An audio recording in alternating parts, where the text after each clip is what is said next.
Want me to go for it? Take it away. Great. Okay. Oh, that's unfortunate. Turn the mics off. Okay, there we go. I'll talk quietly.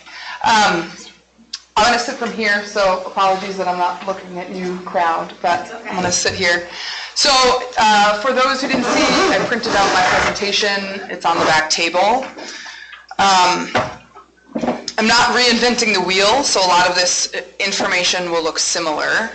I am not totally sure on how you as a board want to run this in terms of crowd comments, in terms of conversation. So I'll go through a little bit of what I had to start and then take direction from you in terms of if you want to take questions from the crowd. We'll present the facts first. And then yeah, okay, great. Sounds good. Okay, so we're back to pre-K planning for next year. The plan for tonight is we'll review the current status, so updated numbers from what we've had over the past couple weeks. I've got an updated slate of proposals, kind of put together by me, myself, or Mary, myself, and Jeff. Me, myself, and I. We'll do a budget scenario discussion, so I've actually got an Excel sheet where we can kind of play with some numbers and go through some different scenarios. And then the kind of impact of Bright Beginnings, which is what we heard from Nicole Gate in our last board meeting, because I do think that that presence in the classroom and in the community impacts a little, in the school and in the community, impacts a little bit of how we approach our decision making. So, goal for tonight is not to have any formal decisions, but I do think, like, we're not voting on anything tonight, but I would like clarity in terms of what you want me to bring to the next meeting. As in, like, I can write up a formal proposal, and then you can vote on it if we feel like there's enough consensus coming out of this, or if we need more time, if we need more planning, then we make a plan at that point. But we do need to, at some point this spring, have a decision made so that I can inform families who have signed up and all of that stuff. So, okay, current status. We have 16 4-year-olds currently applied. I have one more possible that I've had conversations with, 3 possible 5-year-olds. Again, our max capacity in that classroom is 20 students. I also have 5 3-year-olds who have currently expressed interest in programming in some form. We are operating on a $145,000 budget for this program next year. Again, that is conservative. I actually think we'll hit a lower number than that, but you know, just to make sure that we're not cutting our legs out from underneath us, we're going to use that as a baseline. So, some updated proposals. You'll recognize that all families, one of the proposals is all families pay $60 a month. And that's regardless of VPK status. We can do that based on wraparound or extended care. I did check in with the county.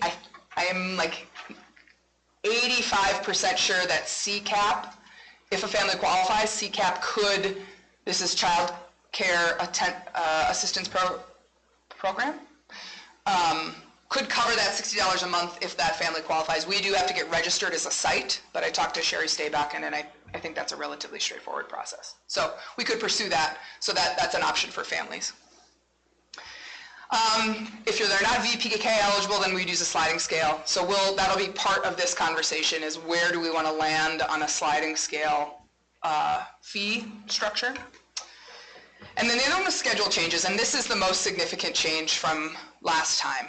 So, and this is where the addition of Bright Beginnings would impact this a little bit. So, the addition of another program in the building, I think gently right now is a good deal. It takes pressure off of our program to house all of the pre-K students who are interested in programming. I also think we as a board have to be conscious about wanting to make our program, and this is a little, I'm not trying to put us in competition, but I think this is something the board has to consider. We want to make sure our program is attractive to people. So if we don't have pressure on numbers, we could stay at a 4-day-a-week program, right? Which Jeff, I thought, rightly pointed out, there's value in that educationally so that kids are getting, one, more class time, but two, you're not doing this reassessment if they've been off for 4 days. You're not trying to get everybody back into a schedule and a rhythm. So having Nicole Gates' program, Bright Beginnings, in the class, in this building would allow our program to stay at 4 days. And I might even, we have talked about this, suggest that we go to 5 days a week. I think this makes sense because if we're going to have families pay, and potentially pay a chunk of money, that we should try and alleviate any additional cost about having to cover a Friday daycare, right? We have the staffing resources. Part of what is making that possible, so currently the teaching staff uses Fridays as a prep day, but Mary and I have talked about adding gym class to this pre-K regimen, so they would get that daily for 25 minutes with the gym teacher for next year. They would get library once a week. They would get a Native American lesson from Muriel Crandall in the library once a month, which is another piece of, the other elementary students get that as well. The music piece we have said occasionally. The music teacher's schedule is a real puzzle based on band and choir and junior high and high school. They cross boundaries. So we want to make that happen. We're not totally sure how that's going to happen. But all of those things provide additional prep time for Nicole Fiala and her para. And like I said, this prevents the need to find daycare on Fridays. The other piece is we track attendance, like we know who's in the building and not on any given day, but there is no consequence if a kid, like if a family said 4 days a week or 5 days a week is too much for my child, we don't care. Right, it's not like at 15 days we have to do any reporting in terms of attendance. Does that make sense? We have, yeah, go for it. Is there a cutoff for the number of days if a parent said, I want my child to only go for 3 days, that you would, at what point would you reject an application? Yeah, I haven't thought about that. It's a good question though. We would maybe set an expectation, and we could do that. Nicole Fiala has a handbook, student and family handbook, so we could consider that as a recommendation or an expectation, you know. Like I said, be a little nervous about really holding them to that, because if they're paying the bill, right, there's a part of me that, but if they're taking a VPK spot, then maybe you have different structures for a VPK spot. And the follow-up question with that I would have is, so if they're, like you say, they're paying the bill, if they're choosing to go less days per week, or is their bill less than? I would probably say no. We're at $60 a month, I would think. That would be pretty solid. Well, that's the baseline for everybody, and then this would be additional for sliding fee scale if they didn't qualify for VPK. But I think it's something that we should at least have within whatever the decision is. Yep. That's not prorated, or Right. it is, or whatever we Right. decide. All right. Yeah, Sorry. no, those are great questions. I mean, those are good logistical, kind of press the edges of all of this. So I think what I'll do now is maybe pause my presentation and see where you guys want to go next. Well, I think it's going to come down to obviously dollars. So do you want to go there? Do you Yeah. want to do some of the budget stuff? Yep. Okay. So this is just a overview without any family fees. This is what our budget looks like. A couple updates on the VPK numbers. We will not find out how many VPK slots we get until late May. And that is a legislative bound decision. So historically, and for many years, we've gotten 15 spots. I would be very surprised if we got less than that, but I don't know. We have 20 this year, which were we requested additional. So I feel pretty confident we're going to get 15 again, but I don't know that for sure until late May. So this is a projection, is my point. And maybe you said it, the state aid VPK, the 100,000 versus the 50,000, what's?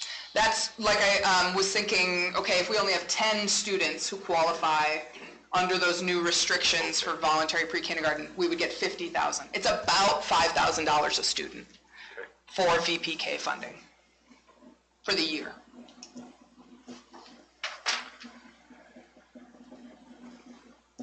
And then for qualified, and that qualification is essentially free and reduced lunch? Yeah, essentially. Poverty. So this is, I have a historical slides is the stuff from my last presentation that I wasn't, so if you go to the end of it, this changes to VPK eligibility slide.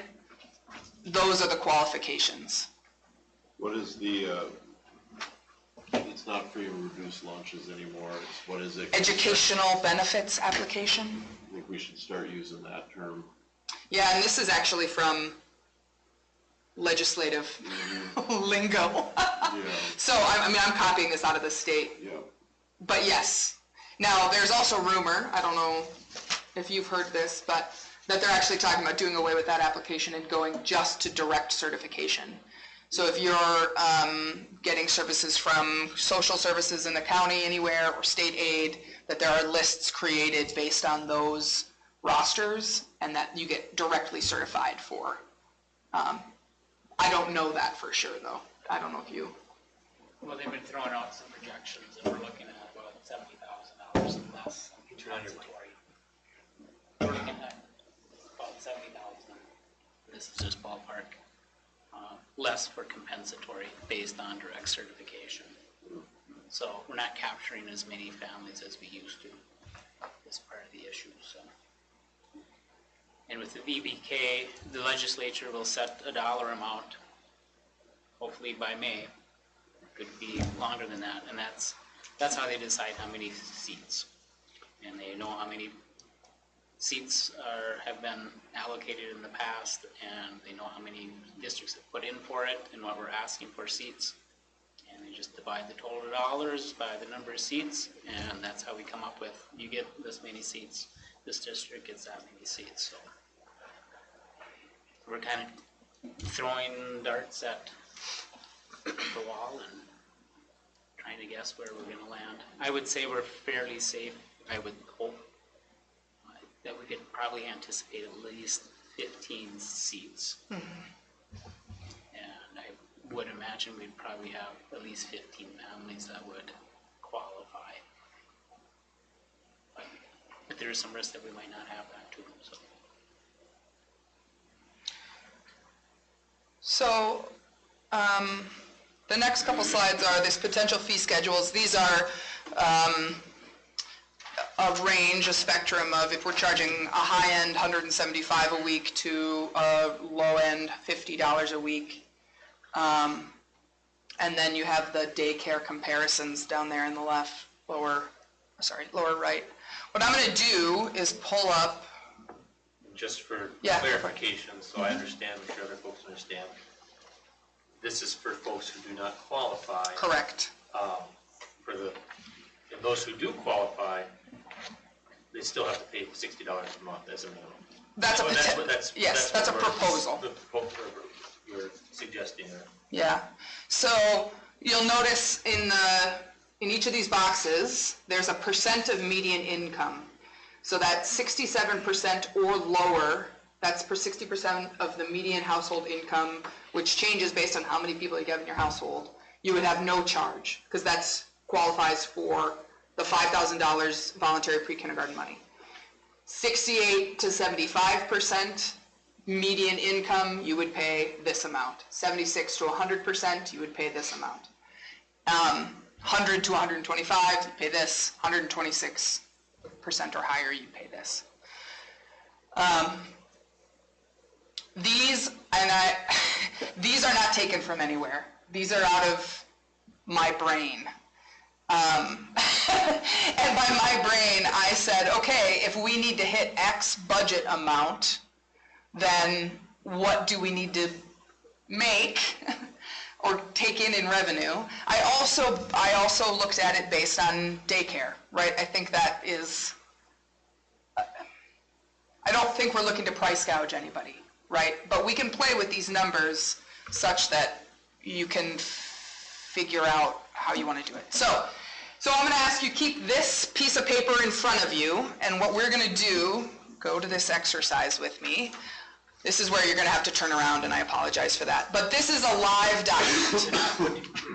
When you said that, you know, these numbers came from your head, but you're basing it on the expense of $145,000. Yes. So there is a Right. root. Yeah. It's grounded somewhere. Not totally arbitrary. Okay.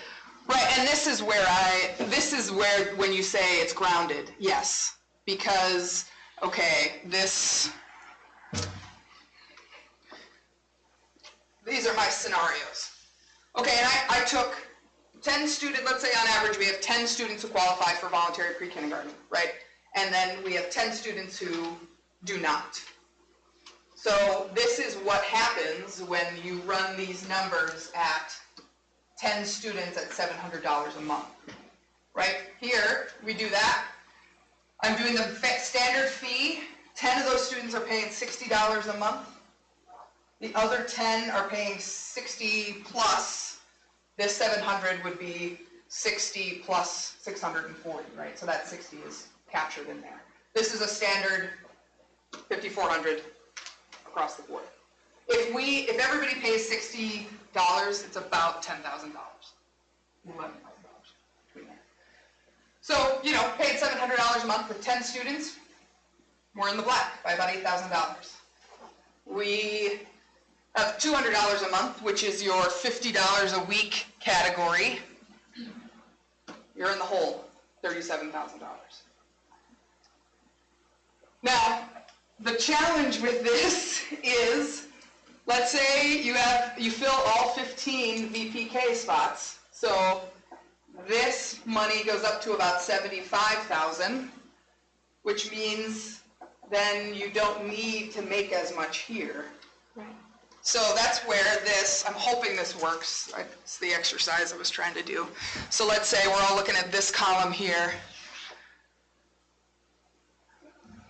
Let's say we change this to 75,000 because you have 15 kids, right? 15 kids, and then the 200 a month for now 5 students. I have to do that math, but right, it changes. Part of this challenge is that there's so many variables here. And you could set a number right now, and depending on how the legislative stuff goes, we could turn around and be $20,000 in the hole because the legislative stuff didn't come through.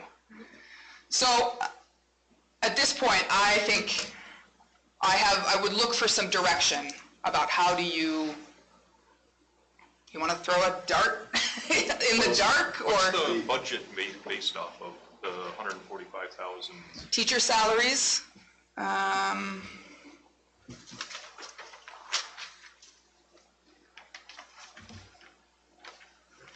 So this is my budget. This is small, I apologize. This is my budget tracking document.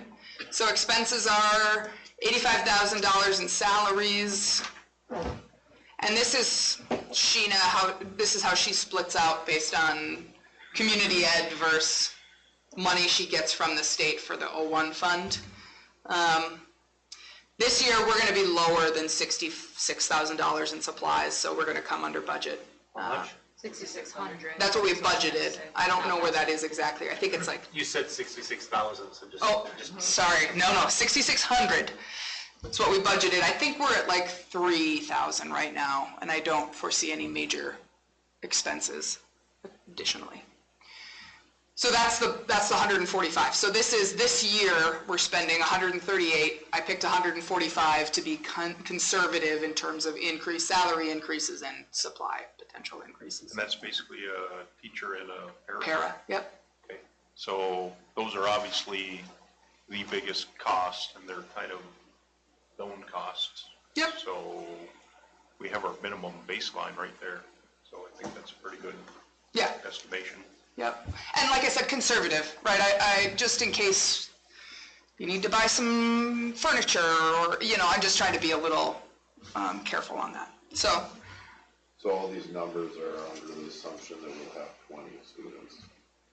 yes. With half being funded by VPK. Yeah.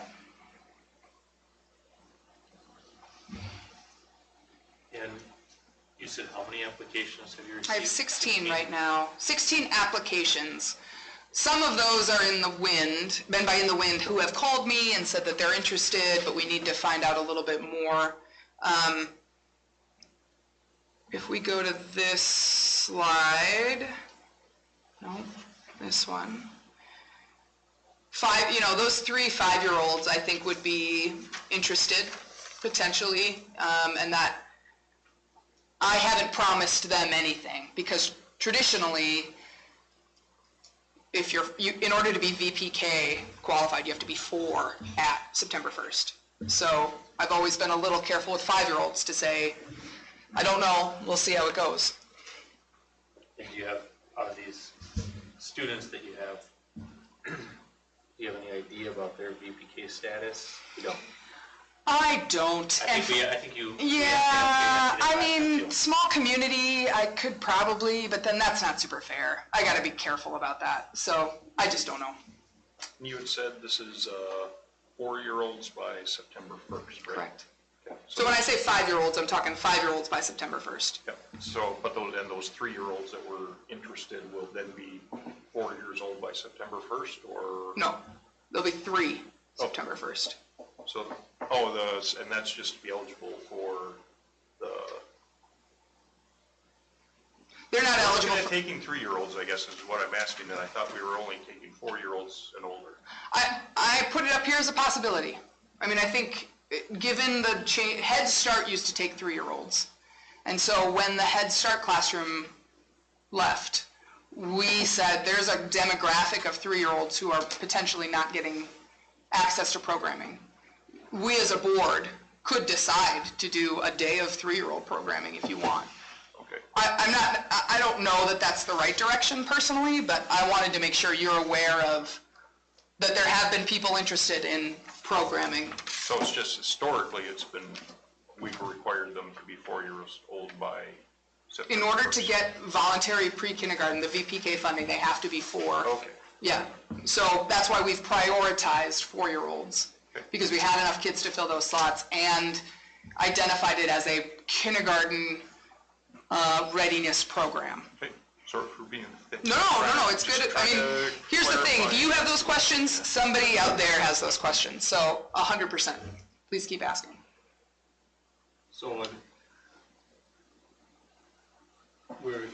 you're sharing and you're talking about the VPK program and we're talking about that. We've got potential fee schedules to consider, right? We don't know. It's like we just graduated from college, we got a degree, we think we're gonna get a good job, and we're just gonna bank on it. Let's go buy a new boat, a new truck, and a house, and just hope our job comes in and works out, right? So we got all that going on, but I feel like the other half of the discussion we have is the discussion about bright new beginnings, right? Sure. So, and then they're requesting information on what the schools would be charging for them, and that would determine whether or not they're interested in being here, right? Yeah. And we don't have a concrete number as to what they would be charging for kids to be here, correct? Correct. And so there's a possibility, and this is the question I have, and formed as a statement, there's a possibility that if we put our potential fee schedule for the VPK program at such a dollar value, it might be more cost effective for that family to go into Bright New Beginnings, which would actually then lower our students into the VPK, which puts us in the red, perhaps, right? Yes, it's a hypothetical, yeah. So,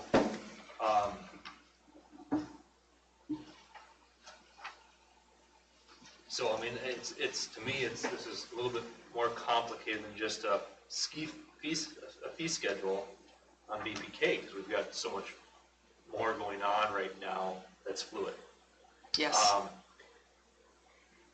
Welcome to my brain in the last month. So, I guess, and I don't want to say we have to, but just for the sake of discussion, is there a way we can put a questionnaire, because there's folks probably watching here today that have kids there, and this is everyone's wondering where their child might be going, right? Bright New Beginnings have this opportunity. We do have short-term daycares in the community.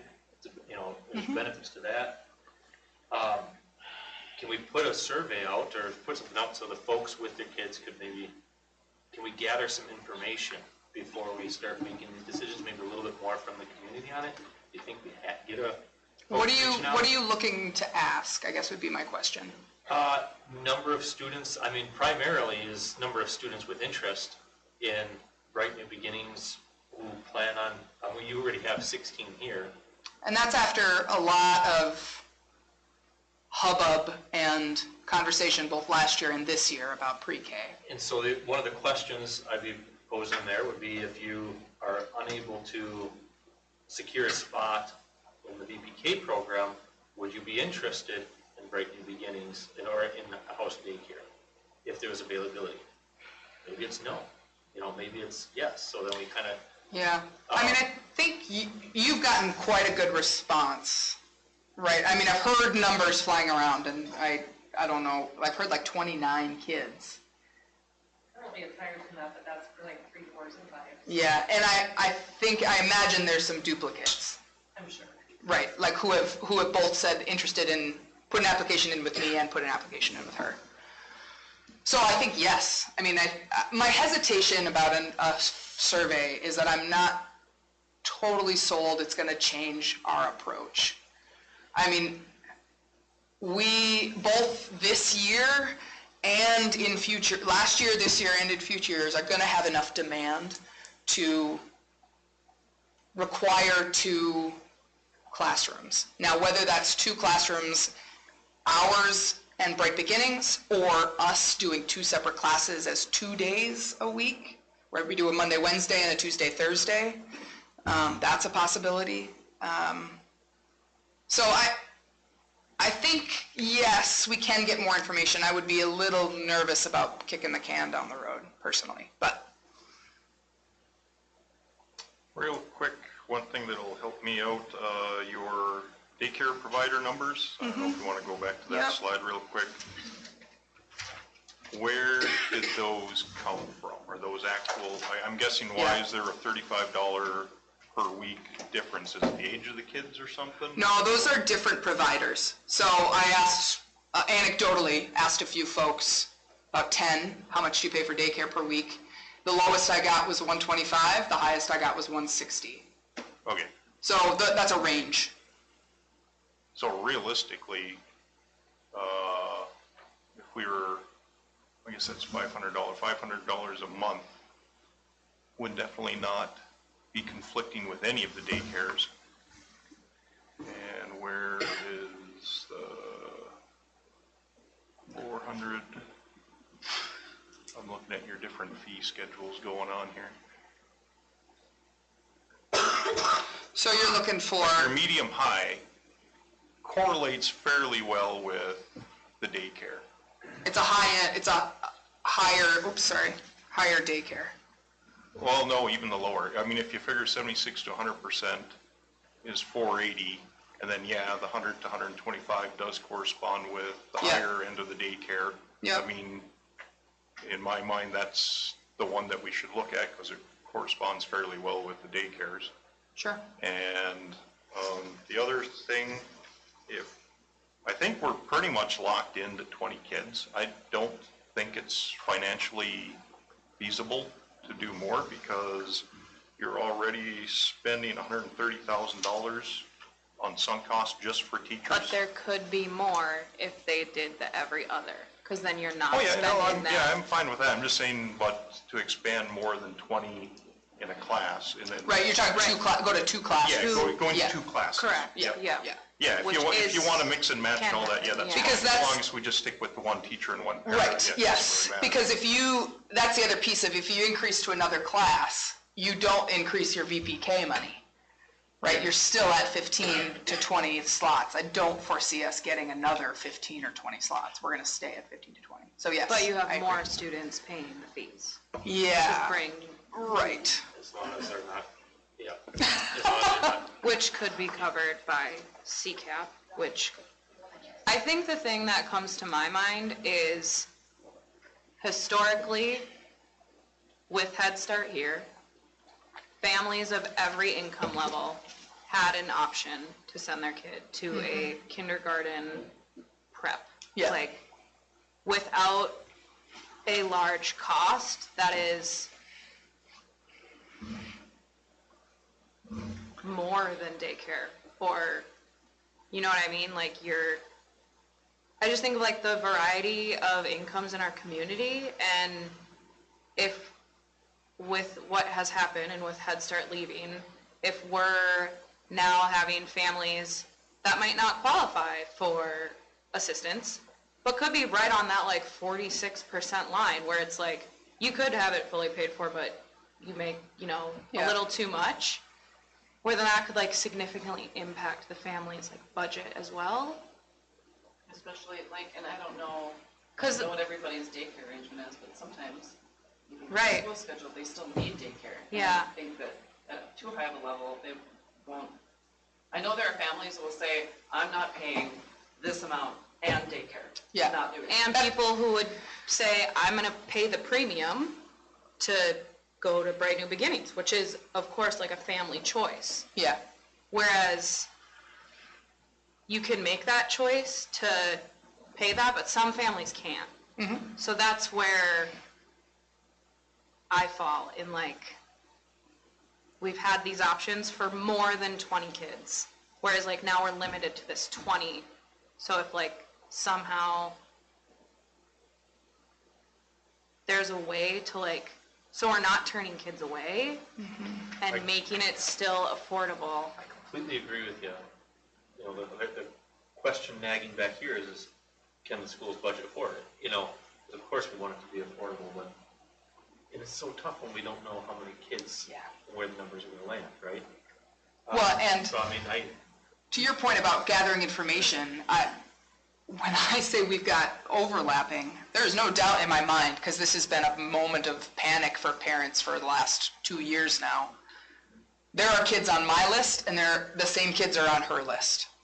And so, at some point, they got to make a decision about where they're going to go. But How many, I mean, I don't have that information, like how many 4-year-olds do we think we have in the county?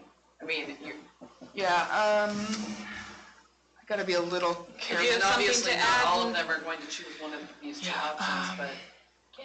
Yeah. Historically, Turn your microphone on. There you go. There you go.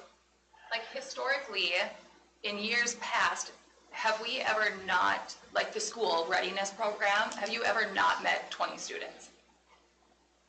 Like, that where we've been short 20 Yeah, students. like you've been short a couple students. Yeah? Yeah, I mean, it hasn't happened since I've been here. yeah. So, But that's past, only our 4 years. readiness program, not including the Head Start, like who was provided for with Head Start. right. Do you know what I mean? Because now that's like floating. So assuming that you were probably maybe only short for your school readiness program because they maybe qualified for Head Start, is that why?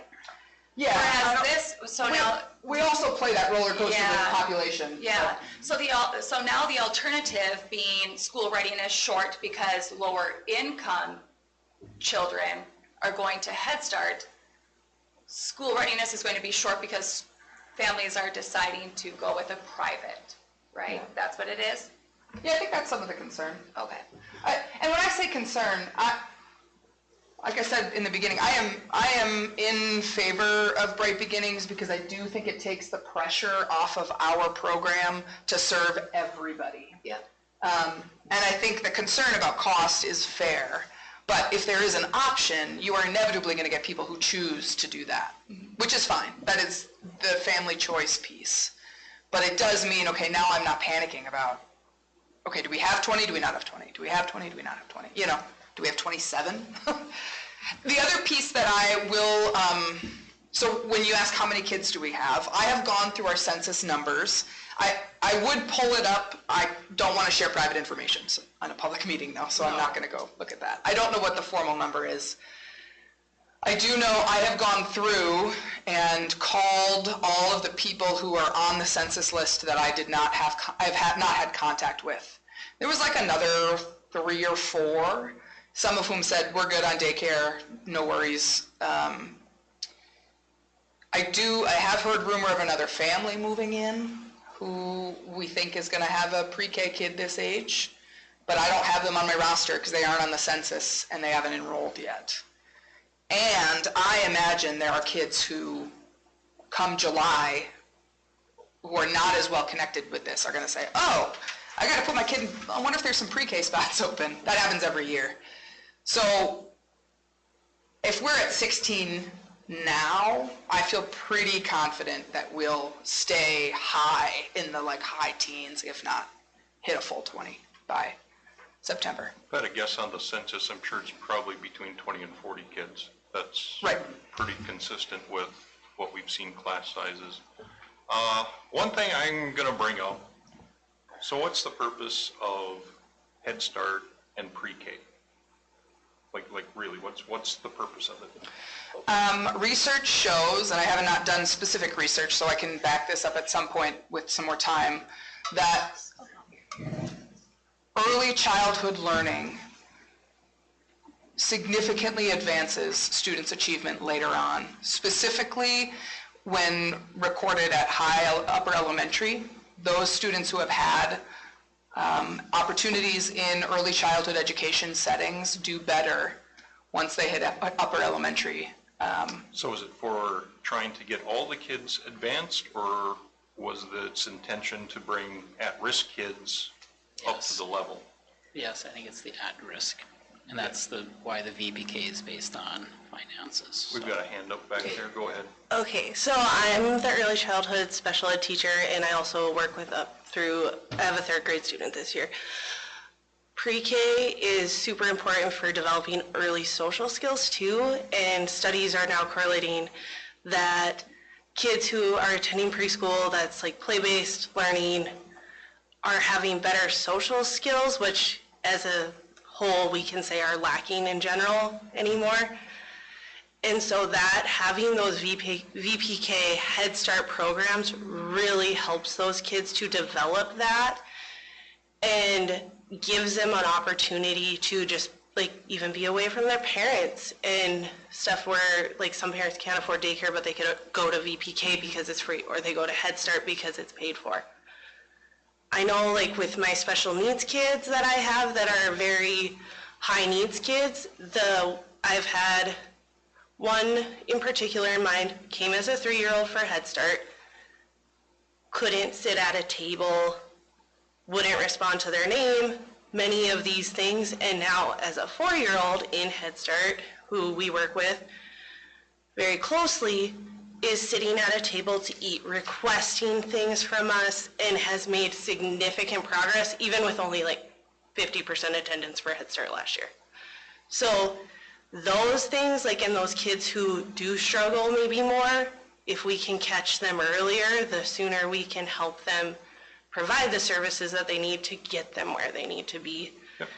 Whether it's on level or at their level, Nope, I agree with that. It's just I wanted to try and make sure we kept this at its actual intent, and its intent is to help the at-risk kids and everything, and instead of just looking at it as school-provided daycare, essentially. Yeah, yeah. So I think we need to keep that in mind too. Yeah, and when you say at risk, Are you thinking price-wise? Like No, just developmentally, Yeah, okay. like whether they're ready for school. It's to help them get ready for kindergarten. Yes. I mean, that's the intention of the entire program, Yeah, unless yeah, I'm mistaken. 100%.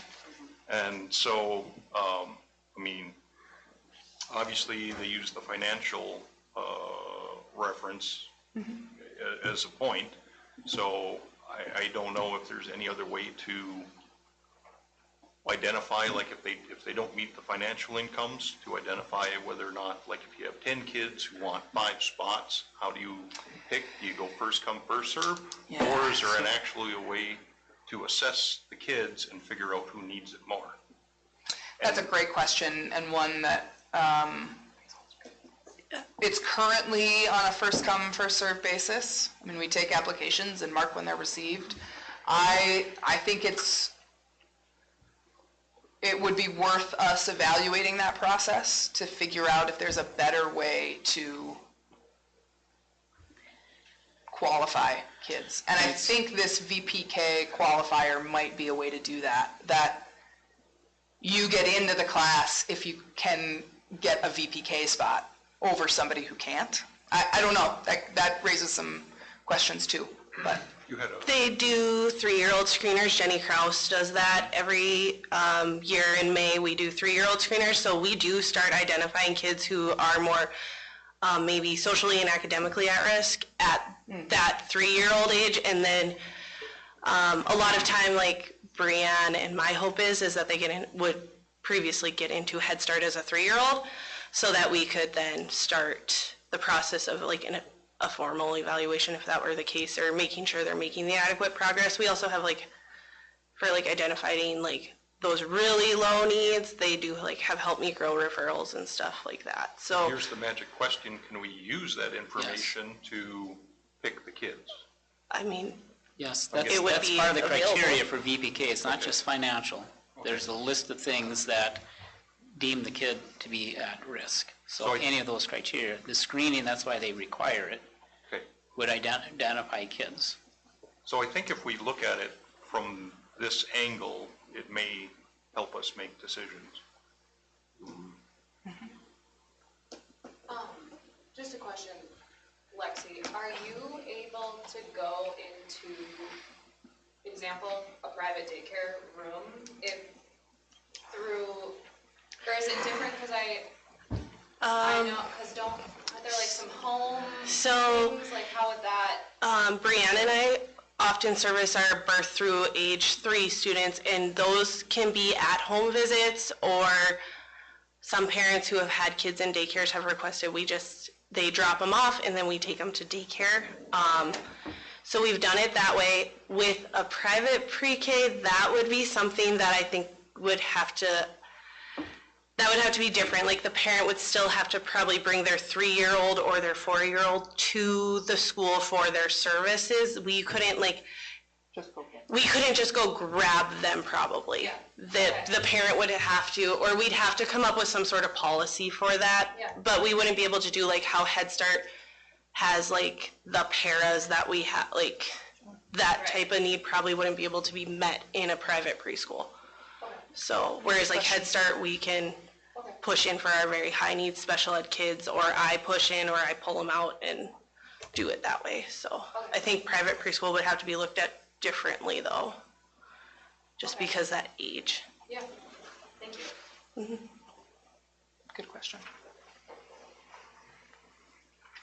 So just to follow up, this one is identified through health and developmental screening with a potential risk factor that may influence learning. Good. Yeah, that's where that would fall. Have we used that very much in the past to pick the kids who are funded, or has it mainly just been financial? Everyone just talks about the financial, Well, that's the reason why. Until recently, if they were 4 by September 1st. 1st, you had a seat, they were in.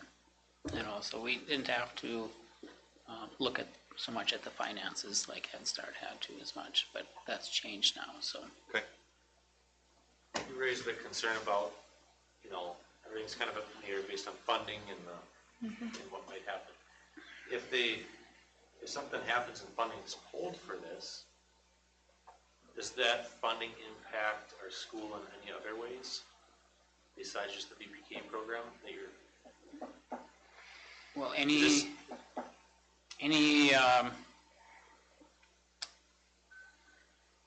expenses beyond what's budgeted for VPK and supported would come out of the general fund. So if it runs in the deficit, it comes out of the general fund. Correct me if I'm wrong, Craig, maybe if I can, I think he's asking, is there a VPK pot of money? And if that gets shut off, it only affects VPK. Is that what you were going I for? don't think there's anything else attached to that. Depends on what the legislature does with it. Until recently, no, that's been one allocation. And like I said before, they put X dollars in there, divided up by the number of seats that districts have asked for. And in the last 4 years, there's been more dollars available than seats took up. And that's why, I don't know, June, July, August, somewhere later, when they figure out how many. October. Yep, October is when the reapplication. Then reallocation we get reapplication process. So if we have more, that's how we got from 15 to 20. It's because there was enough dollars there and not enough usage across the state that they reshuffle the dollars around. You apply for that again, right? You have to apply for it. But you're anticipating the 15 seats. Based on historical. Historically. And we find out that in May? Yeah, that's currently when it's kind of forecasted the legislative session will end. It's highly unlikely that the state would go back on the 15. So as far as our, when we talk about fee schedules and everything like that, is there an option or an opportunity to wait and decide on that until we get those numbers? Or, I mean, that's getting pretty late, I understand that. What I think the board should consider is, number one, we want to provide opportunities and choices for families. I think the district can dedicate one classroom with a teacher and a para. I think we can, there's a little bit of risk, but I think we can count on the 15 seats for the upcoming fiscal year. Doesn't mean it will be 15 the next year, because there is, and I haven't looked at the forecast that came out today. I haven't had a chance to look at it, if that's changed at all. The deficit at the state is coming in the tails down a little ways, so I don't think there's going to be any new money necessarily, but I think we can count on the 15 seats. And for us, it's about $78,000, just based on I'm just doing the rough math with the formula allowance. So we're in that, we have a shortfall. We have about 113,000 revenue is how I look at it, coming from the school readiness, VPK. So we're at that $30,000 to $40,000 of, is that coming out of the general fund, or how do we cover that? We don't want it to come out of the general fund right now because we don't have a lot of extra dollars in there right now. So I would suggest that you look at setting the fee schedule at the high, medium, 160 per week. And it kind of falls back on what Boyd was talking about with it's comparable to the daycares. It's actually a little bit higher. But we provide more services in some ways, perhaps. Maybe go to a 5-day week. So parents and families can choose. They can kind of, this is the worst case scenario. I'm going to be at the whatever percentage. This is kind of what we're looking at right now. And they can make a decision based on that. And what we can do once we get hard dollars from the state, we have numbers in the classroom, reevaluate where we are with our revenue and expenses, and where are we falling short. Is it 40,000? Is it 15,000? Because you can always adjust or reimburse families. Because we're not trying to make money on this. We're just trying to cover our expenses. So I think setting it high enough where we hope we can cover our expenses And if it turns out while we're getting more seats, we're sitting flush, then you work backwards and say, well, we can reduce our fees to cover expenses and reduce it to this dollar amount. At least you give parents and families kind of the worst case scenario. That's what we're anticipating, so they can kind of look at their finances and what works best for their family. And The other piece I'd add on that is that with some blessing, I could qualify people for a VPK spot right now, right? We could take, I don't really know how that's going to happen with the state, but I think between Jeff and I, we can come up with let's look at the list. We'll have the families who have applied fill out a form.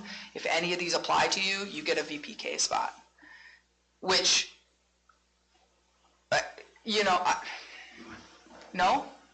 Yeah, I would. I don't want to get audited and have a bunch Well, of I'd people. still go with, how many qualified kids do we expect to have as 4-year-olds? I mean, I think the safe bet is, I don't think we've ever, we can have 15.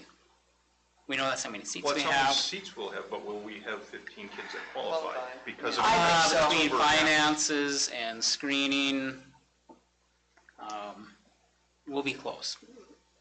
I don't know how you guess that unless you know the families and start going through that process. Well, historically, have we been at 15 kids who qualified? We've never had to qualify people before. It's always just been on age. Oh, So I don't have any paperwork from the state. I don't know how they'll verify it. I mean, he talks about being audited. Who knows? I mean, we don't have any guidance from MDE about how to qualify people. I'll ask I'm sorry, I don't know her name, the 3-year-old screener. Lexi? It's Jenny Krause. Oh, Jenny? Okay. I'm Lexi Flores. Lexi Flores. Okay. Jenny Krause does the screening. Jenny Krause sets it all up and gets like the census, and that's how we get a hold of all those. But the census has to be about 30 or 20 to 40 kids, again, based on the way the classes normally pan out. So of those 20 to 40 kids, how many have a alert, whatever Like you want to call it, or screen? special needs or something. Yeah. Well, it kind of depends on the year. Like, I have a bunch of 4-year-olds this year that next year will be in kindergarten and are very high needs. Whereas in the first grade class this year, I have 1 student. So, like, it really depends on the group of kids. A lot of times with the screening, it kind of flags them, okay, this could be a potential delay, so then we want them in the preschool program so we can start monitoring. And then when teachers, like if Nicole Gate or Nicole Fiala, they've had concerns and those students had screened low, then we would go further and do a different screener first, and then, or if there was like very apparent needs, you could do it a different way, but that's getting technical. I mean, so there's this screening piece. There's also, we've never asked about income for any VPK application. So I don't know. Like I don't know how many people are going to hit at. The screening sounds ridiculously variable. I mean, it Yeah. sounds like Yeah. it could be anywhere from 1 to 10. It could be like some years we have way more kids that screen high, or if I'm already seeing a student on my caseload at 3 years old, we don't re-screen them because they already have qualified as a student with a disability. Okay. I can give you some projected kindergarten numbers. Okay. Yeah, So that's what I was. I'll go back to 21, 22, we had 36, and I think these came out I haven't cross-referenced, but I think they're pretty close to what we have. 22, 23, we're at 40. 23, 24, we're at 34. 24, 25, we projected for 35. I think that's kind of where our kindergarten class think size so, is. yeah. It's right there at 35, close to that. 25, 26, we're projecting 37. Now, this is kids going into kindergarten. Yeah. So that'd be that It's right that in that. cohort group. Yep. 26, 27, we're down to 27. 27, 28, we're 34. 28, 29, 28. And 29, 30, we're down to 20. There's also a part of me that wants us to be thinking about this beyond next year as well. Because the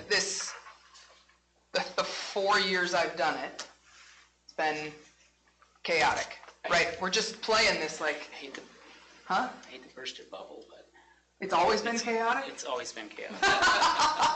It's a small community. Yeah, and yeah, it's- I know. It fluctuates with birth rates, and, you know, we have one year we're at 27, the next year we're at 34. And then It's just something you wrestle with. Got a question. before we move on, yeah.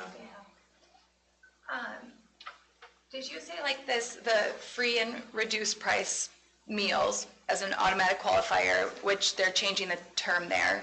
But that's something that if a family is already receiving, say, medical assistance or CCAP, can the county share that information with you to say, these families are already receiving these services with social services, so you can kind of already plan for what those VPK, like, Yeah, I gotta be careful on that, because there is a process called direct certification.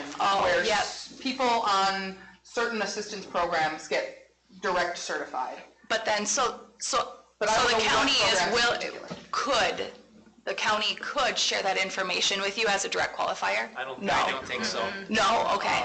Well, If the the family family was would have to share with if the you family that was they're to- having that service. Oh, yes. And that's what Head Start that's exactly what Head Start did with their applications, is they captured that in their application if they were receiving any of those services. Yep.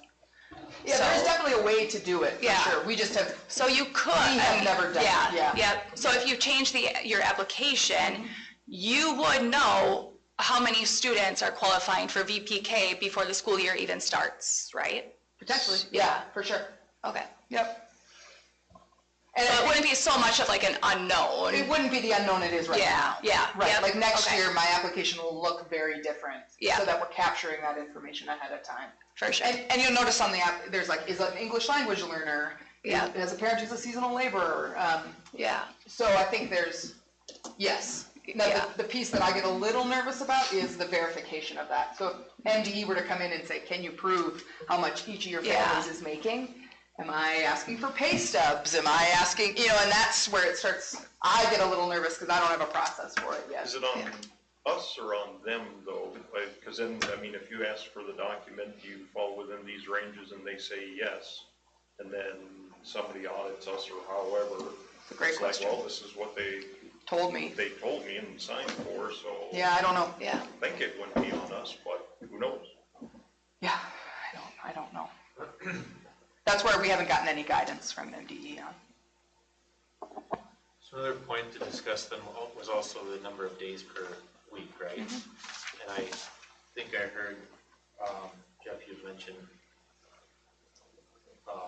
like 5 days. Can you explain, why you're leaning towards that as a recommendation? I think if you're gonna charge families, that's. Right. Because if you're And then- paid And 160, it would be up to the parents if they didn't feel their child is capable. But if they wanted to not have them come every day, because it's not mandated attendance. so like an Yeah, example would be if they're paying 140, 160 a week Yeah. for 4 days, then they're paying a drop-in rate possibly for that 5th day, which is like $40. If we can get a drop. If they can get a drop-in. So I just think, Which I would think make you it set it up easier, so yeah. if they're paying the set fee, whatever it lands on for them, that they're paying for 5 days. Actually, Now, if honestly, they don't want to take for 5 any days. scenario, 5 days makes more sense Yeah. than 4 days. Yeah, especially if we can get the prep time for the teacher and Right, stuff. yeah, That- we need to that's- make sure that's I think the only, there. I agree, I just think the only thought a parent might have for concern is for a child, a young child, whether 5 days is too much, because I know they come home and they crash, as far as their. Yep. And then also on that 5th day, you have the teacher, and you have the para who are also having to deal with that too, so. And that's why what's nice about the mandate, there isn't mandatory attendance. If a family thought that they're, And I agree, but as, I'm sure a parent would be saying, well, but there's a mandatory fee, and the frustration might be where, the fee's the same whether you go 5 days or 4 Sure. days, so, and I And I don't know I how we get could it. get around that budget-wise, if we had the tend to dollars, agree- I let's agree say, with you. yeah.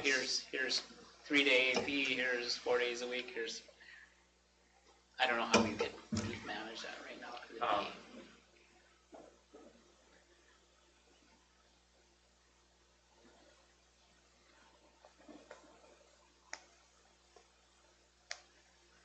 But I think we need to give families some opportunity to have the information and decide on what options we can But provide. I think there's a lot of information, a lot of stuff to think about, as far as the fees amounts and whatnot, but I mean, I think it's, maybe folks would agree, kind of we gotta look at this very closely so it does not put us in a worse financial situation, you know, we can't be like, all of a sudden, you mentioned, you know, it's $40,000 is what we're kind of in deficit on with the program, Good, yeah, right? potentially. And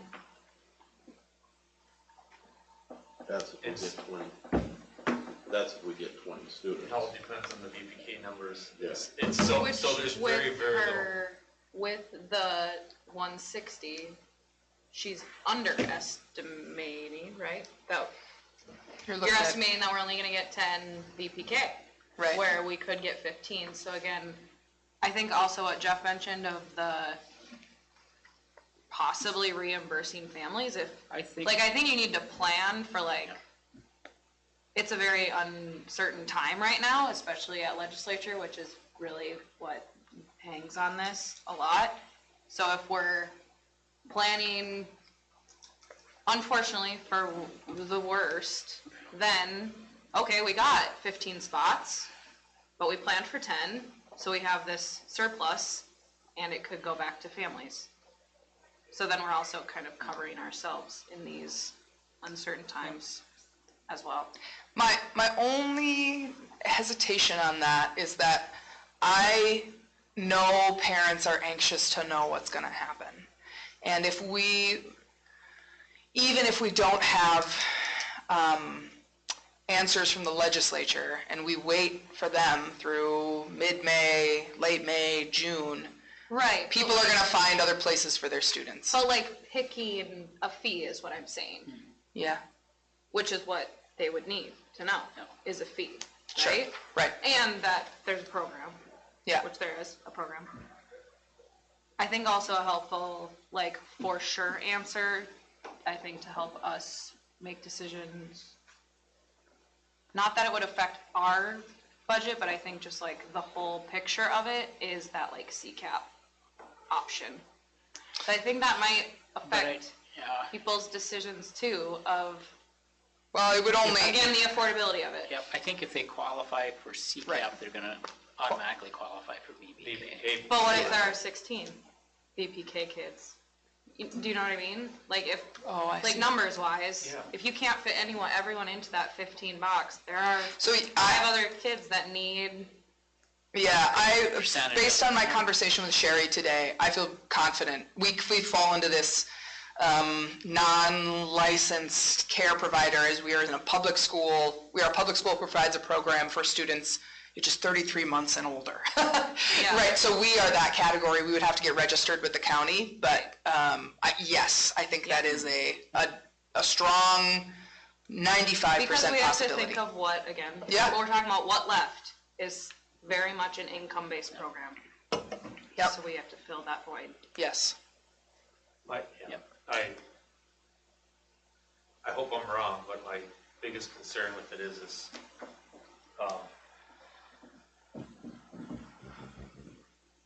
we might lose kids to, if it's for the discussion break in the beginning, so we might not receive $1 and we might only have kids in here that are VPK eligible for, $60 a month. Yeah. And this program isn't gonna be supplemented and subsidized by one other penny. And that's, and then Which is what it currently then we're, is. rough math is what, Jeff's pointing out, and I think the numbers gonna show is, all right, now we get $40,000, we gotta pull from somewhere. Yeah. I hope I'm wrong, but I feel like that's what's gonna happen.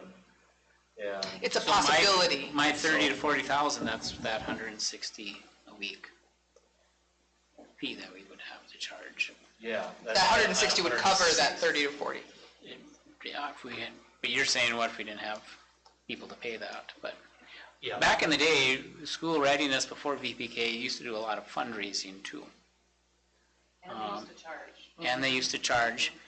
In fact, way going back now, it used to be, that's the number of days that they could provide preschool is based on our school readiness revenue and how much fundraising was done to cover the cost.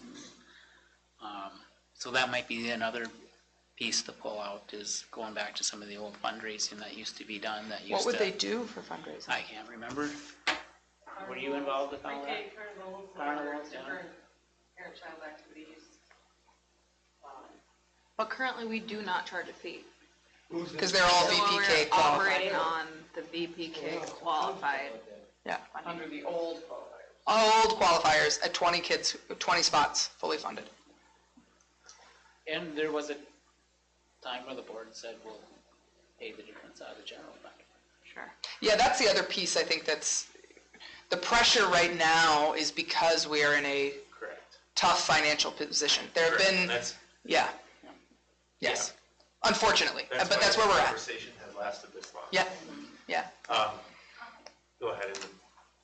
Do you think that, like, Craig, if you're, or if the board is worried that the VPK students are going to be like compromised or wanting to go to Nicole's Bright Beginnings, is that something, like, this is just an idea, or is that something that you could include in the contract, saying that, like, there will be no competing for these like children, there's like no competition, like if, like, the school would prioritize themselves, if we're gonna offer you this position within the school, this room in the school, we're gonna prioritize ourselves, and we would like first opportunity at the, kids that qualify for VPK. Isn't that the parent's choice though? You Yeah. can't force the parents not to go there. Yeah. or to the school. Yeah. That, I mean, by my question, let's be very clear. I mean, we have a shortage, we have a need for more childcare Yeah. facilities and providers. And my goal is not, Yeah. And so my questioning isn't, we could talk about that program, in a separate conversation here, but I'm not suggesting that that's necessarily a terrible idea of having that program here. I'm not saying that. But, yeah, I don't, I guess, after kind of hearing it, digesting it, looking at the numbers, I'm having trouble believing that this is actually gonna pay for itself this year. Or, it's gonna be, We might have to do some carnivals. yeah, But I mean, we're You're saying looking at this year or like this coming coming year. school year? Okay. the okay. 25, 26. We're looking,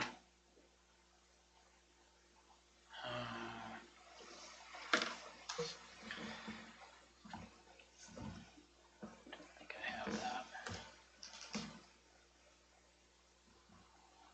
When do we do screening? Oh, she left. May 1st and 2nd is screening. I don't think we could really decide anything before the screenings are done, quite frankly. that was my point earlier, Yeah, but I don't but a think lot of that's your 3-year-olds mostly, if I remember right. But through that's, Oh, they would have actually already been screened. Yeah, So, most of the kids on my list have been Have screened. already been Okay. screened. Yeah. yeah. And you have how that many? would- 16 that on would- your that would list? make sense. 16 Yeah. with a possible 2 others, and that does not account for anybody who's moving in or slow to get on the ball. so arguably the student number, the pupil number is there. Yeah. Correct. I mean, Yes. it's just where they land financially is a little bit up in the air. So this is a tough year, because that's a small cohort group. yeah, compared- That's your 27 coming into kindergarten, and yeah, the other caveat too, as a parent, we have to pay for preschool, I'm gonna pay for private and go, you know, that route, which was gonna take from this. In my, What's that's based on it, the quality? just based on the, that's what I did. Yeah.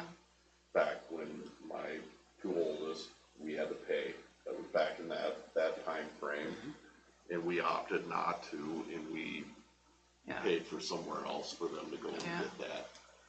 I think that's a little bit of our rationale when we talk about Phi-Ed, we talk about music and library. We have non-cost resources that we can offer this classroom as enticements, as well as the 5 days, right? It does not cost us more money to offer a 5th day, but does make us more enticing. So I think we're trying to think that way.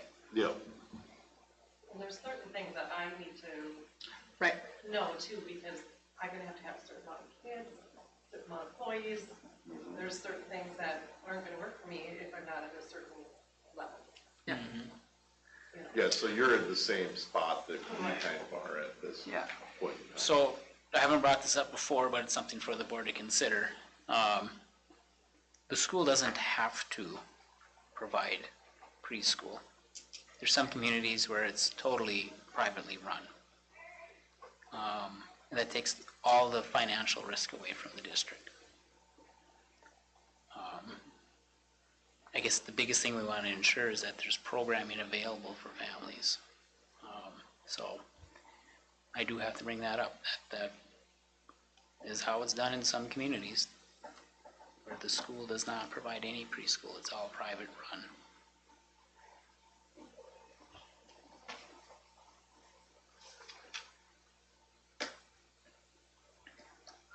I think we could afford column C or column D, well, definitely column B, but I don't think we'd want to go much Yeah, lower than beyond that. column B.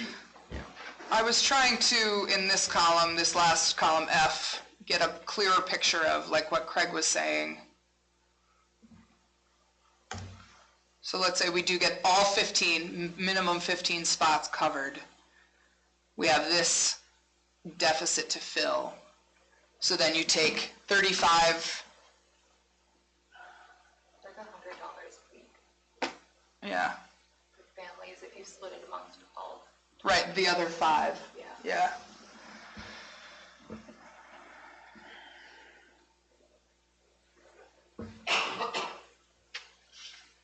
Yeah, I had kind of done that math, Yeah. and it was that medium low $100. Well, I'm getting more than that. 35,000 divided by, let's say 9 months, because that's about how much we run. 39.70 a month divided by 4 weeks is about 1,000 a month. No, that's not right. I'm trying to do math on the fly here. Would you split that? 35,000 divided by 9 months would be how much you need to recoup per month, divided by 5 families. Divided by 5 families. Yeah, so about $800 a month. Oh, okay. You wouldn't do it amongst Which would the be like 2 a 20. week. No. Okay. Well, and we could, and that was my thought on the $60 a month per family, was Yeah, you're taking some of those families, and, because we can charge for wraparound extended care, right? We're giving way more hours than what VPK requires.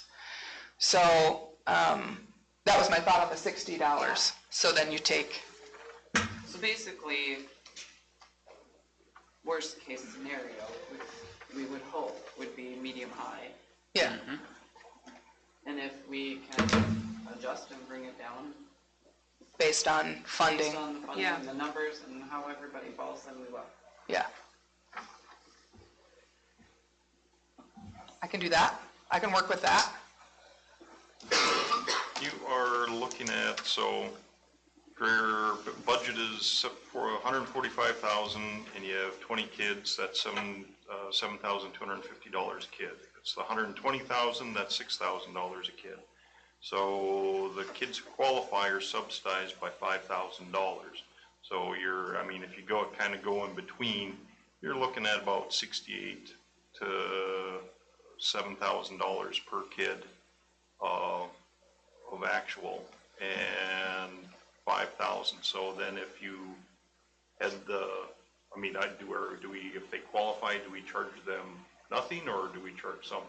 Because then if That's you, the 60. That would be the wrap. because then if you did Well, without. I mean, I picked 60 because it was working, but we could pick whatever number you want. because then if you did the like the subsidized one, if they could pay $200 a month, then then it all kind of works out. And anybody who isn't subsidized, if you have them kind of meet the same criteria, then. And then that CCAP money could potentially cover that $200 a month if you have, because keep in mind, the families that are qualifying for VPK are at a, potentially, I don't know that, but there are other qualifiers, but are qualifying on income basis. So $200 a month. I know that preschool is valuable, it's very great and wonderful, I think it's a great thing. I am not sure or like my gut feeling and like I think kind of what people have expectations of is like, once you kind of like get out of paying daycare, like you hit that school age, I don't know, Nicole or any parents of like, okay, we're kind of like reaching that time where like I don't have to pay so much per week. So it's like having a fee the same as daycare would, I don't know, like if it would create more of that like competition. It could, but realistically, you know what I until they mean? hit kindergarten, it's not school. Yeah. And we are, sorry, Nicole, one of very few communities who currently don't charge. I mean, most places are charging for pre-K time. Right, I'm just saying like less than Sure. a daycare. Yeah. I think like, Microphone. sorry, Camille and we were back here talking and just saying that like, and I had said this earlier meeting too, like I was fully anticipating this year paying something. So it was a pleasant surprise that I didn't have to.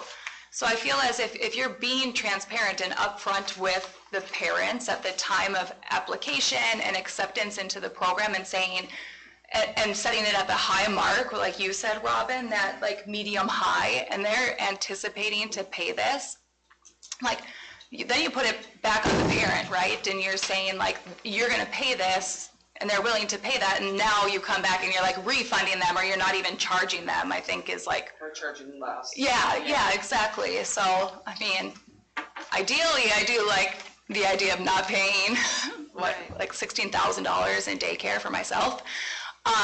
But what you said, until kindergarten, I'm kind of anticipating that. But, yeah,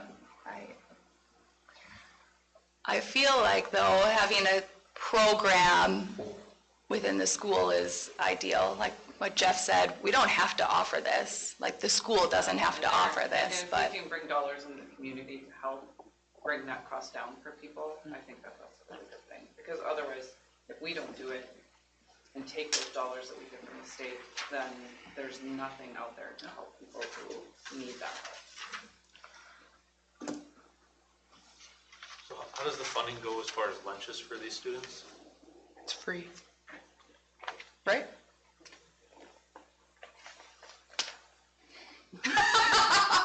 Okay, I can double check that, but I'm almost positive. Every student no. is free. Yeah. Even for, None of my kids have ever had to pay for a breakfast or for lunch. But is VPK, the school paying for it though? Is something going on the school budget? Oh, sorry. I think The Jill, meals is a statewide. yeah, we should ask Jill on Because that. the kids aren't because they're pupils. technically not, So Oh. is the school having to pay for their lunches? I don't school think would- so. Where's she? we would charge. Yeah. If they didn't qualify for free meals, then the school would charge. No, we pay for milk, but we don't pay for any meals. Yeah, no. So maybe the it runs VPK through Jill. qualifies for the, I think that kids in Head Start are being billed for lunches, Yeah, aren't they? but Head Start's, I think, paying for that. Okay.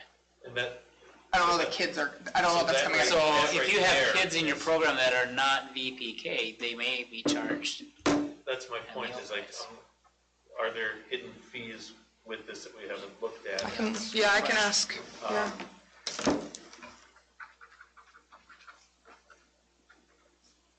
yeah, if they're not counting as a student at the school because of the program. No. I mean, Jill just went through a lunch audit, so She'll know. she'll know, and I haven't heard anything about that being wrong. So, like, really, I don't think they pay. I think they all qualify. Now, maybe they're all qualifying because they're VPK. Yeah. And the ones that don't. And do they get two, do they take 2 meals? Do they take breakfast and lunch? Yeah. I mean, I guess. if we take- Well, I know we last could- year we had an agreement where we billed them for meals. Now that might have changed since. Oh, last year. Yep. But like, you could kind of quickly estimate if they don't qualify, if like, you were gonna say, oh, what if we have 10 kids who aren't in VPK, and you could quickly estimate if the school, if that is not covered, how much the school is gonna work for that. And Head Start got funding to pay for those meals, so it's just kind of a. I guess the punchline to my question is if we find out the non-VPK kids, if that is an extra expense, if we were looking at this medium high, would that be appropriate, to have that include the meals, or would we want that, billing them on top of their fees? we We'd could. have to incorporate, Yeah. I mean, it had to be one fee, It does. so. We can figure out All how much. pre-K? Students are also eligible Breakfast if and their lunch would be school for the or year district for them. participates in the MSO. But, Oh. if you give them 5 days a week, Yeah. throughout the whole Yes. school year, So they're it's a included. bit, Yes. if there was 5 kids. But historically, we've also provided transportation for preschool. Some schools don't. MDE says that preschool kids are included if the district participates in the program. So, just as an add-on to that.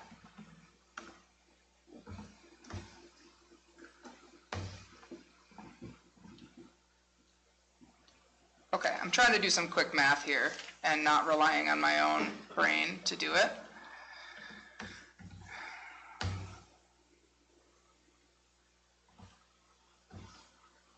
This minus 145. Okay, so we do what Boyd was talking about, and we say, okay, we're charging $200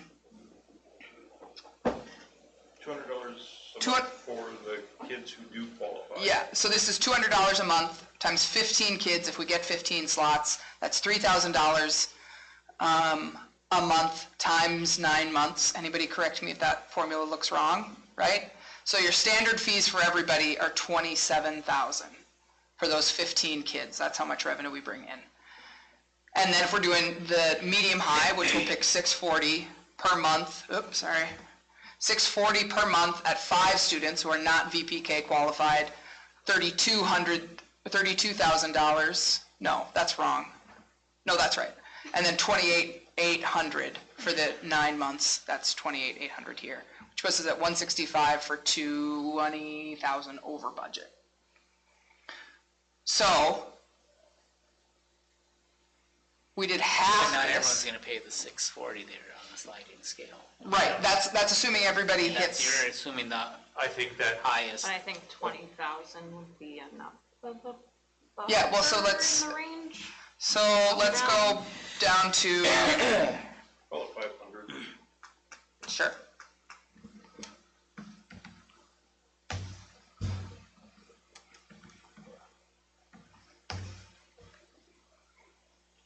So that brings you to 13,000 over.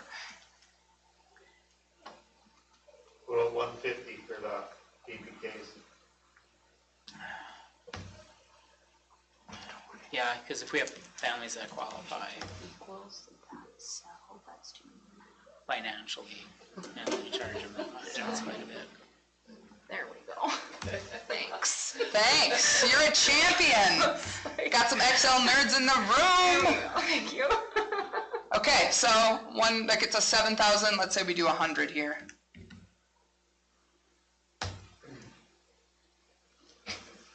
Right on the money. If you have 15. If you have 15, right? And the argument is with the 500 here for non-VPK qualifiers, this is kind of still at the medium-high range, but you're reducing it because you're kind of at you got the sliding fee scale based on income, right? Right. So that's more of a realistic, I actually think it would put us at this medium 145 a week Right. number, because that gets us at 580 for 100 to 125, 435 for 76 to 100. Honestly, I think $500 a month for the kids who don't qualify is probably too low, because now we're undercutting a lot of the daycares, and I don't think we should do that, Why not? because we shouldn't. Why? Okay, now you got a government But subsidized you also entity think undercutting of- private businesses. But it's age. Like, it's Well, it could be, but the it's the age argument of whether or range. not you want to go to, and it all depends if they qualify or whatever. We're already and everything undercutting else. daycare. So, for Because they example, don't- they don't I pay can, anything. I can speak personally. My 1-year-old right now is 160 per week. She will go down to 150 per week in 5 days when she turns 2. So that also is relative here too, for like the Age. school age kids could be at that 145 a week. That's why I was asking So- about the criteria, because usually you're right, I mean, as the kids get older. So they like get it could be certified. right on like So- par with what a If we're on par 4-year-old. with 4-year-olds in daycares, then yeah, I have no problem, but again, it's kind of, I mean, we run into this in other aspects too, like for us, it's the plowing, using the county equipment, and we don't want to undercut the private businesses, because that's not the, $450 a week or something like that for my kids in daycare. So I don't think that's necessarily, I mean, based I on. was just what basing someone- off the numbers Oh, that we were given. I so. agree with you, Yeah. I mean, but And- it's that fine line, because I think if you overprice it, You're not going I to get think enough. Then you're not this- gonna get this- anyone. Just as we're Oh, no, kind I of think- budgeting things, families are budgeting, and they're gonna go to to another option, especially when we have the potential here of a discussion of having, Where a new it would be program like here. what Jerem would say is like paying the premium. You're, I mean, Paying the essentially, premium, it's like a private school, you're paying the premium. yeah. I But just you don't gotta want to compare it undercut to them a lot. I mean, if that's, if for that age kid, if the $500 a month, if that's the going rate, then okay, that makes sense. Right now, we can't, there's not enough daycare out there. Yeah, the daycares aren't having any problems with filling their spots, I'll tell you that, yeah. I mean, and they too, like daycares, they can only accept, one child within this age range. They can only accept this many children within this age range. Like, there's definitely, I don't think that should be a concern, is what. Thank you for Yeah. your input, that helps. Sorry. No, don't apologize, no, I'm saying like sincerely, like as Like, I'm very Like much in parents- this season right now. parents in the community, right, like parents in the community of, like, hearing that helps a lot. The other folks, in this, would you mind turning on the mic there, Woody, first?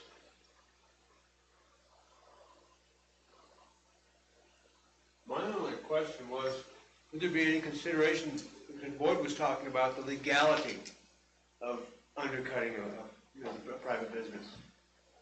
Yeah, good question, I'm not an attorney, just so. Right, just so everyone that would knows, be a but, big question that would be answered. We'd be before doing anything's that now. done. Yeah, I we're don't- doing that now, cause it's free, Yeah.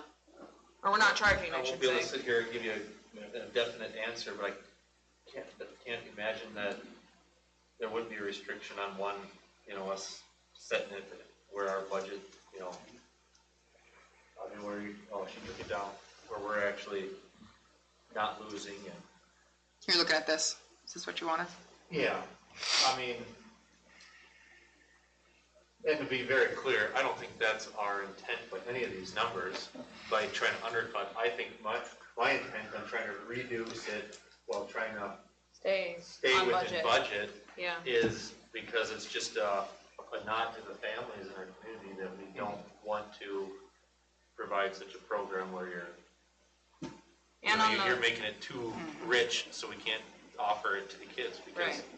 there are kids in the community, some more than others, where it's very, very valuable. then there's the flip of the other side is, oh, that's our big moneymaker, so then there's also like the ethical part of that, is that like boosting your, if Yeah, I we're don't think changing, making any money on no, it. I'm saying if we change it though, then we're over budget. So then we are Well, like then what you do is boosting you'll- that up then you and do it making is that what up. You lower it for the kids who qualify. These kids? You're talking about like, Yeah. I mean, the most you could change is $100, so you could go to, if, But we could, as a board, decide to set that sliding scale where people are paying a premium. we can do whatever we want. Do you know what I'm saying? I'm saying You're just right. the opposite end of it is I agree. like each side.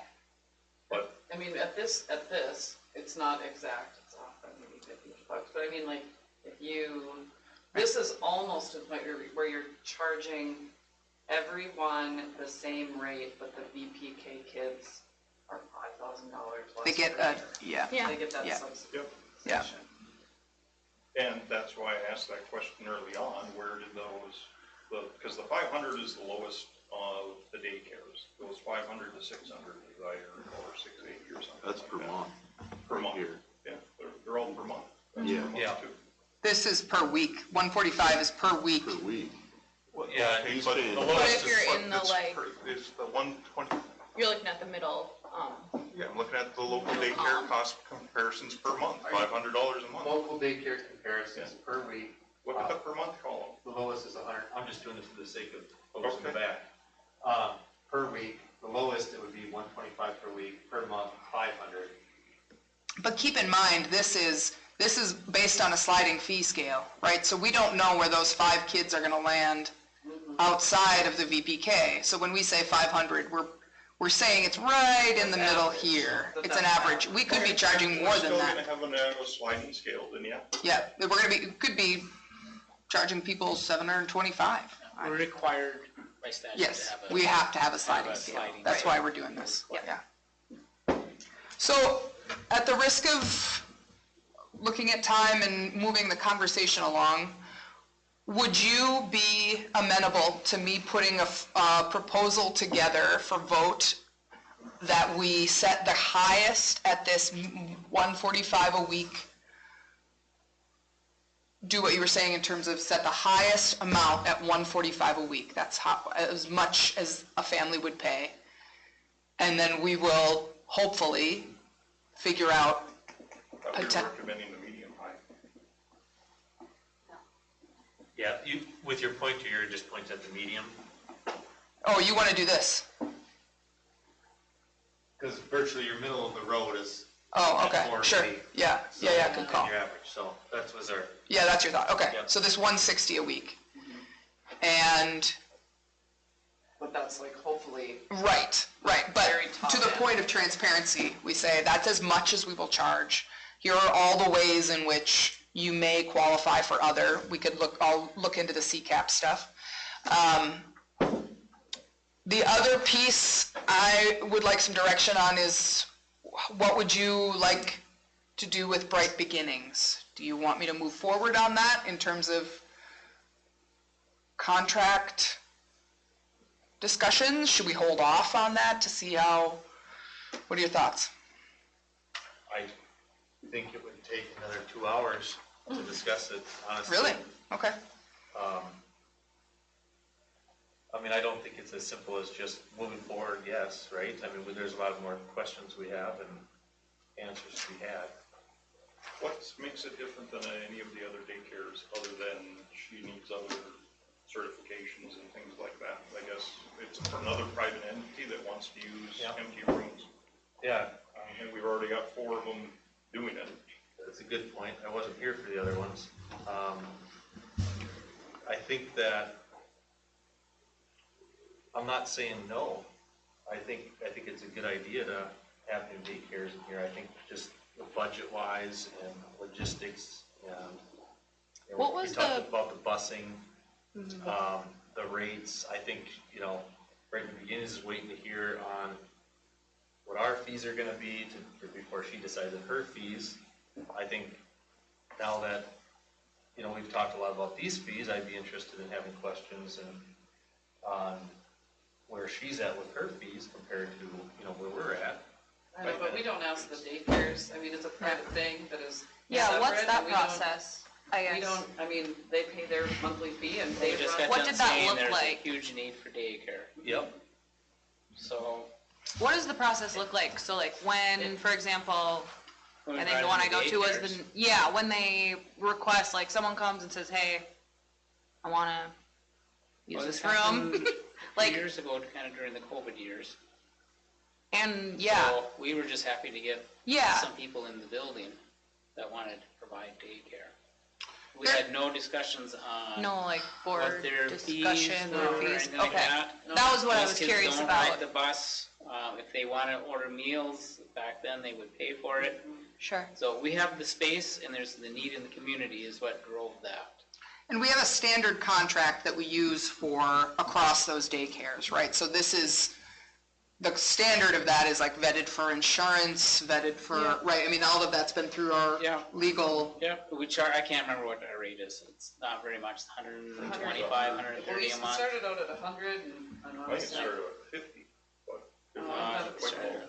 But How did we come to, I mean, how was that number decided? Is it per square foot, or what do we? I'd have to go back and look. I think it was more for how much time, custodial time would we need Yeah, to it was based Yep. off custodial base time. off. I mean, it's very minimal. I would think with the Bright Beginnings, we'd prorate that based on capacity and stuff like that, because she has more room and space. Does that include Kids. access to copiers, school supplies? No, they pay a fee if they want to use the Laundry. washer and dryer. None of them do. I think they get use of the playground, but it's about it. When there's no one else out there. yeah, gym and playground if there's no one else there. Yeah.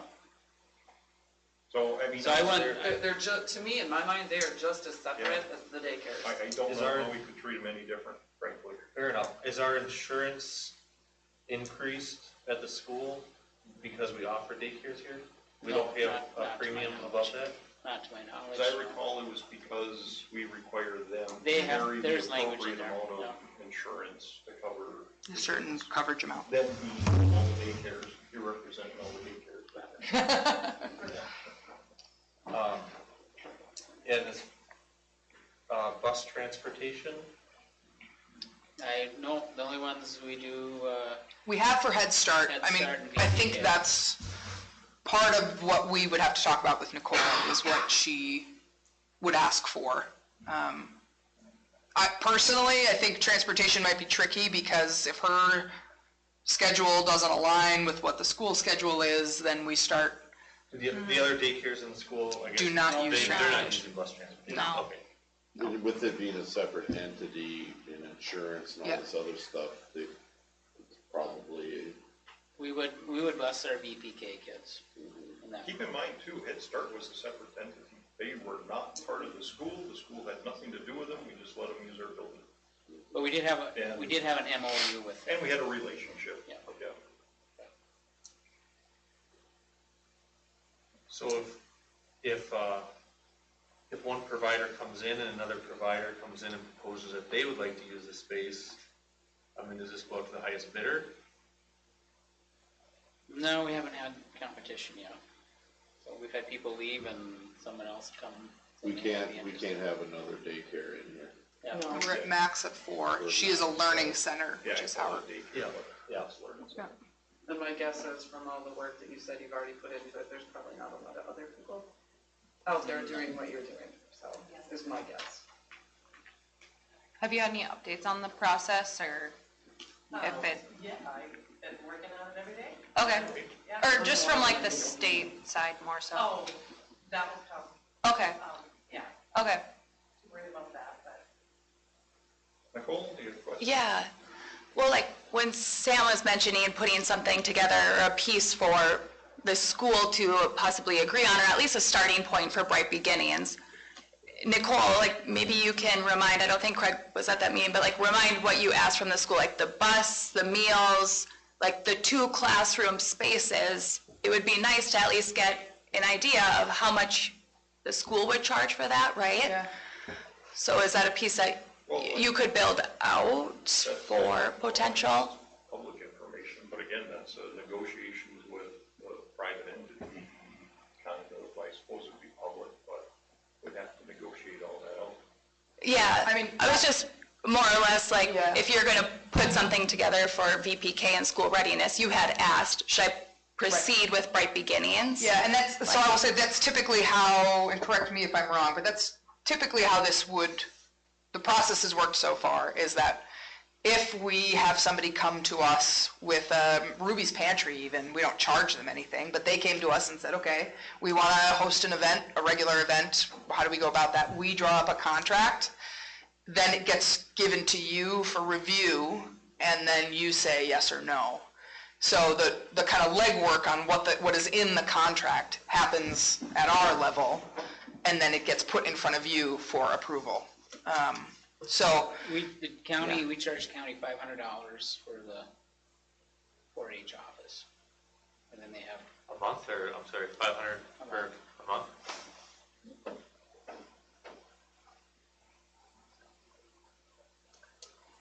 What were, you mind grabbing the mic? Are you okay if I ask a question? Oh, sure. Okay. I also apologize, I forgot you were not at that meeting, because you were not at the last board meeting, so some of this has been talked about, I think I was unfortunately, there. so. Were you there? Yeah. Oh, sorry. Yeah.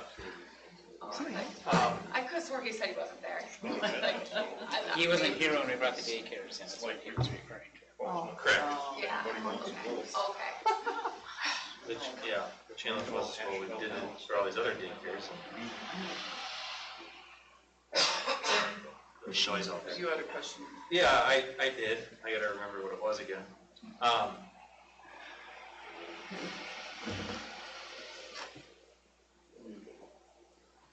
I think at that meeting before, when you were you presented, you were waiting on certain things to hear from the board. What were those things again?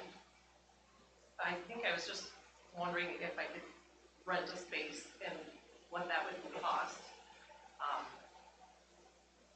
That was my main question, I guess. That's what I'm looking for, so I can kind of move forward with the rest of everything else. I kind of put it out there on social media to get a number of how many kids are interested. So I have a rough number there, but kind of need to know more for sure numbers, because then you know what to charge. Because I intend on having 4 staff members plus myself. So I have to make it work for everybody and not overcharge. And so you're looking for a few, clearly some answers. As far as time frame, how soon are you needing those answers? Because you're already putting out there for interest, right? Right. And so, ideally, the sooner the better, just for many, many reasons. There's a lot of things that need to be taken care of ahead of time. and who works, will you be presenting a contract, a proposed contract then No, to we the would. school, or who does? We would do the contract. We would do, okay.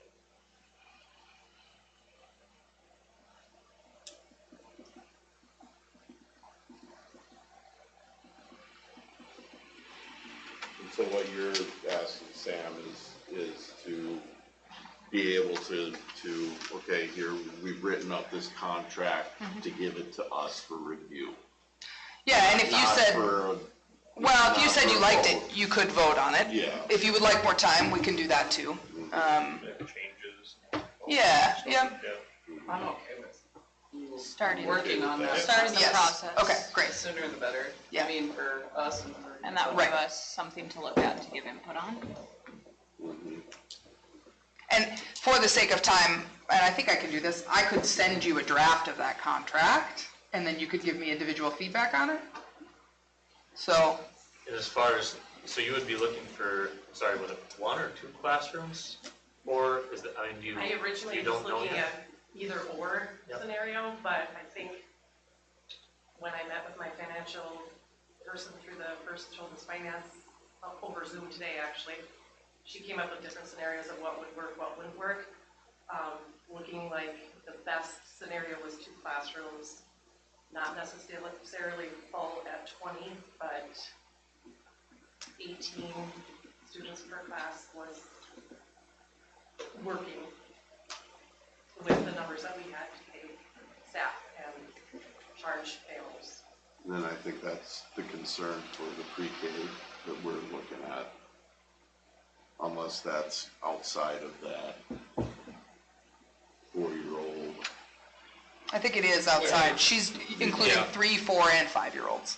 Yeah, and I mean, it's nothing we can control. No. But I just think it's just important that we understand its potential impact on the pre-K program, but, and as far as, I mean, I'm sure I know the answer to this, so it makes me silly I'm asking it, but as far as like behavioral issues and stuff, is there any resources that you're looking for assistance from the schools with these kids, social worker, or is this all, I mean, this is, Yeah, I guess we wouldn't be looking for any of that type of help. No, and I would say that's another, as a private entity, we would, It's a hard line. yeah, Yeah. that's a hard line. Now, there are services in the building, like Northland Counseling, if any of those kids had, and working with Lexi and her team, I mean, there's some of those pieces that we'd have to set some firm, It would be basically more of just a convenience to alternatives. Yes. Instead of them having to go to a center on Main Street, right, they would right. be here. currently with our daycares or, if a child becomes ill or that are in one of the daycares, do they go down to our nurse, our school nurse? No. It's like they're just The in a parent separate drives. building, really. Now, if think if some drastic emergency happened, yeah, the nurse could run down there and stop. But the they bleeding or all something, have but- training as Yeah. well. I mean, they're all Yeah. certified in that too when they're providers, but And all of the providers are on our emergency messenger system. So let's say we cancel school and the building is closed. they all. Providers get notified and then are responsible for letting their people know. And on those closed days when there's no custodial Correct. here, they are closed as Yes. well. Yep. So they follow our kind of, Closures. Closure and late days. opens. Yes. Typically, yeah. Late starts and early releases, though, we give them a little more latitude. Yeah. Allow parents to get from work to pick the kids up and stuff like that. So They- as far as the classrooms, I mean, the supplies aren't provided as far as paper and stuff. no. How about the desks, chairs, and everything else? They buy So everything they in their provide room. it's an empty room? I mean, similarly, when you ask about the nurse, they don't get run, attendance does not get run through the office. So like if a parent needs to pick up a student, one of those daycare or one of those kids early, they go directly to Nicole or the provider. So all of those rooms have specific access points around. they're locked in the day. And they're locked during the day, so they gotta Yeah. coordinate with their provider to get them out of the So building. like if I had to go get my child during the day, I would, for example, because I have a child in the daycare in the school, so I can give like a real life example. It's the door by Chad Larson's room. Yep, high school. So it's locked during the day, so the provider would That's for a essentially child like out. have to, yes, Okay, yeah, so adults aren't coming in and not getting checked into the school? no. So they're not being checked into. the Same school, as if but you they're arrive being late. Escorted by the provider. Right, If they're not entering the school, they don't need to be checking the school.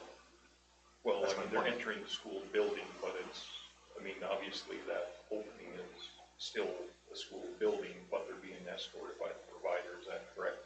yeah, Like, you're not going around to the front office and No. checking in. no, going to So, that door, but you're which is still, right. and you're entering the confines of the school building, right? That's not what she was suggesting. Well, She was suggesting the provider was escorting the child outside. That's my understanding. oh, is that, you escort the child out? Yeah, I'm sorry. Well, you go to the door, it's right, just Okay, across my from bad. his room, Yeah, I heard that wrong. yeah. We eventually got on the Yep, same page. yep. Takes us a we got while. Take the time. So, I mean, as far as our next regular scheduled board meeting, at that point in time, we would be presented with this contract? Would that be what would be? Yeah, I think my process would be, especially given it sounds like you've got questions about that process and the contract itself, I'm inclined to send a draft before the meeting that you could offer me feedback on, and ask questions about, so that you, That's definitely the easiest way if you. Right. A lot of my questions, and again, I think we need more daycare facilities. There's nothing against. No. A lot of my questions are to ensure that, having these other private programs aren't impacting us financially Right. in some roundabout way where, in a negative way. yeah. So we're not making any money off of them.